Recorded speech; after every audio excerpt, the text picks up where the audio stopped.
Hi everyone, আমি মনামি আর আমার channel নোমো লাইফস্টাইলে তোমাদের সুস্বাগতম। আজকে একটা ডিনার রেসিপি তোমাদের দেখাবো যেটা চটজলদি তোমরা বানিয়ে নিতে পারবে। এটা হচ্ছে সুইটকর্নটাকে সিদ্ধ করে নিয়েছি, দেখে তো আশা করি বুঝতে পেরেছো। আর এখানে সমস্ত কিছু কাটা রয়েছে, আর পেঁয়াজ আর ক্যাপসিকামটা আমি একদম কুচি কুচি করে কেটেছি, তাতে টেস্টটা না খুব ভালো আসে। আর সমস্তটা তো দেখতেই পাচ্ছ। আর ফার্স্টে একদম কড়াইয়ে অল্প সামান্য তেল দিয়ে টমেটো, আদা, রসুন, কাঁচা লঙ্কা এগুলো ভেজে নিয়েছি, আর খুব হালকাভাবে ভেজে তুলে নিয়েছি, ঠান্ডা করতে রেখেছি। আর এদিকে কর্নফ্লাওয়ার দিয়ে সুইটকর্নটাকে মাখিয়ে রেখেছিলাম, আর এটাকেও বেশ কড়া কড়া করে ভেজে নিয়েছিলাম, আর সামান্য নুনও দিয়েছিলাম ভাজার সময়।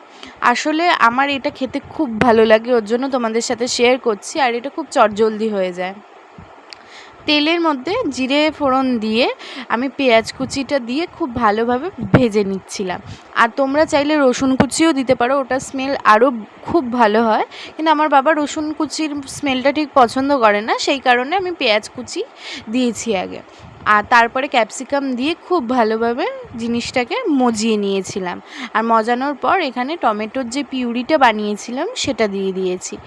আর টমেটোর পিউরিটা না তোমরা কমসে কম 10 মিনিট কষাবে, দেখবে খুব সুন্দর একটা ফ্লেভার আসছে। আর সত্যি কথা বলতে গেলে না, এই টমেটো পিউরিটা বানালে লঙ্কা গুঁড়ো এক্সট্রা করে দিতেও হয় না, এত সুন্দর কালার আসে। তোমরা তো দেখতেই পাচ্ছ আমি কিন্তু কোনো কালার দিইনি, কি তাও এত সুন্দর একটা কালার এসে আর খুব সুন্দর গন্ধও বেরোচ্ছিল। আর এর মধ্যে দিয়ে নিয়েছিলাম আমার সিক্রেট মশলা, আর কিচ্ছু দিইনি, নুন আর অল্প একটু স্বাদ মতো চিনি।